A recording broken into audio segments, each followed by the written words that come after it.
Oke, bismillahirrahmanirrahim. Assalamualaikum warahmatullahi wabarakatuh. Jumpa lagi bersama dengan mata kuliah psikologi agama. Nah, pada pertemuan yang kedua ini saya akan membahas tentang beberapa definisi pokok pada istilah-istilah utama pada mata kuliah psikologi agama ini.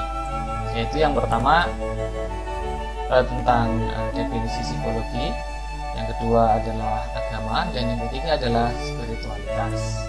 Nah, ketiga istilah ini sebenarnya sudah sangat familiar seharusnya di telinga kita, namun untuk kepentingan pembelajaran lebih lanjut saya kira tidak ada salahnya untuk kita ulang lagi sehingga pemahaman kita tentang teori-teori yang berkaitan dengan materi ini bisa lebih kuat lagi. Baik, kita mulai dari istilah yang pertama, yaitu psikologi. Bagi program studi di luar dari program studi psikologi, tentu istilah psikologi ini biasanya ditemukan ketika belajar di mata kuliah psikologi yang ada di prodinya masing-masing. Nah, psikologi sendiri itu secara etimologis berasal dari dua kata, yaitu psike dan logia atau logos. Psike itu bermakna jiwa, logia atau logos itu bermakna ilmu. Jadi secara etimologis ini adalah ilmu yang mempelajari tentang kejiwaan seseorang.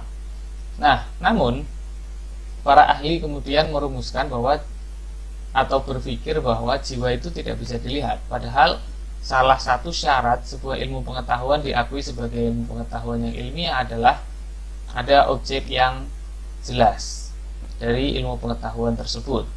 Oleh karena itu kemudian para pakar psikologi itu merumuskan bahwa psikologi sendiri itu adalah ilmu yang mempelajari tentang perilaku sebagai manifestasi dari dinamika kejiwaan. Dinamika kejiwaan sendiri itu kemudian diberi makna, diantaranya maknanya adalah proses mental, gitu. Itu psikologi. Nah, kemudian agama, atau dalam bahasa Inggris disebut dengan religion. Nah, ini ada beberapa definisi ternyata berkaitan dengan agama. Ini yang pertama yang dianggap sebagai definisi tradisional, yaitu biasanya agama ini didefinisikan untuk merujuk pada semua aspek hubungan manusia dengan Tuhan, dengan yang ilahi, atau bahasa kerennya itu kita biasa mendengar dengan sesuatu yang transenden. Apa itu yang ilahi? Tuhan yang transenden adalah apa yang lebih besar dari kita, yang merupakan sumber dan tujuan dari semua kehidupan dan nilai-nilai manusia. Itu pandangan tradisional. Jadi agama adalah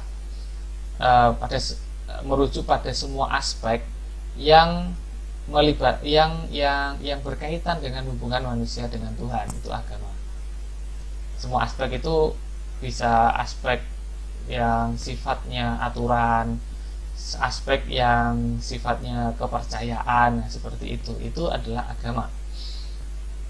Kemudian dalam perkembangannya masa kini itu beberapa ahli kemudian mendefinisikan atau memaknai ulang makna dari agama ini. Jadi tidak semata hubungan manusia dengan sesuatu yang transenden itu dan aspek-aspek yang melingkupinya, yang melingkupi dari hubungan tersebut yang dimaknai sebagai agama. Tapi sekarang agama itu adalah aktivitas ataupun gaya hidup seseorang. Jadi di masa sekarang itu agama kemudian didefinisikan sebagai gaya hidup. Gaya hidup itu apa? Gaya hidup itu adalah cara seseorang itu melihat dunia dan berinteraksi dengan dunianya. Itu gaya hidup, caranya.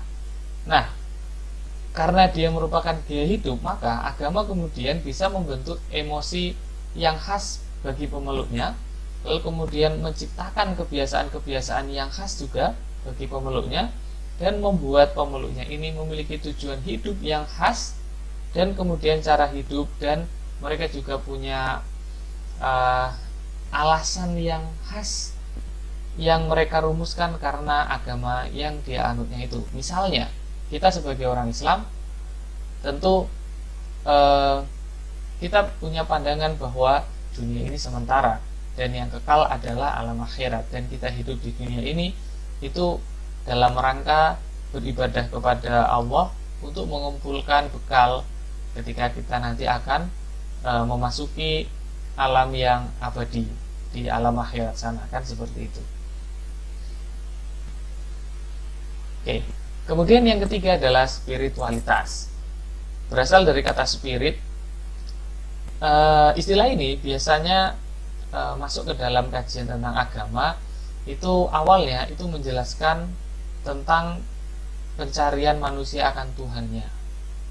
Jadi kita seberapa kita bersemangat, seberapa kita memiliki makna dalam hubungan kita dengan Tuhan kita, seperti itu.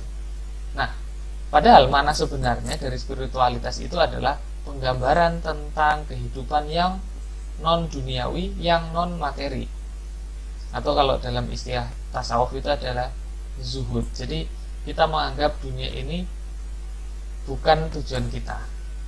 Jadi kehidupannya itu fokus ke akhirat. Orang dengan kehidupan yang fokus ke akhirat ini memiliki spiritualitas yang tinggi. Itu makna asli dari spiritualitas.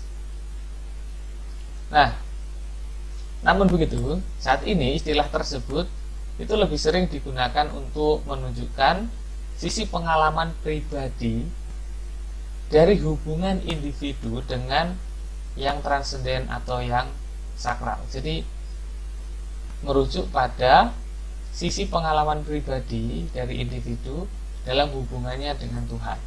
Gitu. Jadi orang yang dekat dengan Tuhan itu berarti memiliki spiritualitas yang tinggi, kira-kira seperti itu.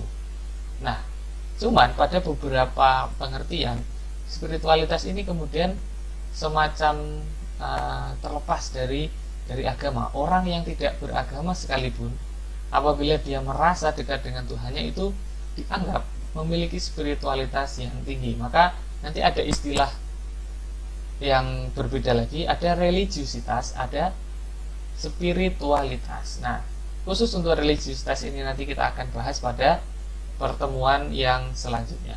Seperti itu. Baik, itu adalah 3 definisi dari istilah-istilah pokok yang ada dalam bidang kajian psikologi agama, yaitu yang pertama adalah psikologi, yang kedua adalah agama, dan yang ketiga adalah spiritualitas. Begitu. Nah, ini adalah sumber referensi yang saya pakai untuk membuat materi ini. Dan untuk bisa memperdalam lagi pemahaman kalian terhadap pokok materi ini, saya menambahkan tugas pada pertemuan yang kedua ini, yaitu yang pertama, silahkan cari definisi-definisi lain tentang psikologi, tentang agama, dan tentang spiritualitas. Kemudian tulis definisi tersebut beserta dengan referensi di mana kalian menemukan definisi itu. Kemudian ketik dalam satu lembar Microsoft Word, kemudian kalian save as menjadi PDF dan kumpulkan PDF itu melalui aplikasi e-learning. Tempat menguploadnya sudah saya sediakan, nanti kalian tinggal upload. Tapi catatannya adalah file yang kalian upload, file PDF yang kalian upload itu tidak boleh lebih dari 2 MB. Jadi harus di bawah dari 2 MB. Terima kasih sudah menonton sampai akhir. Dan bagi kalian yang belum subscribe channel Sinau Psikologi, silahkan di subscribe, karena semua video yang saya upload di aplikasi e-learning ini sumbernya adalah di channel Sinau Psikologi tersebut. Sekali lagi, terima kasih sudah menonton. Saya akhiri. Wassalamualaikum warahmatullahi wabarakatuh.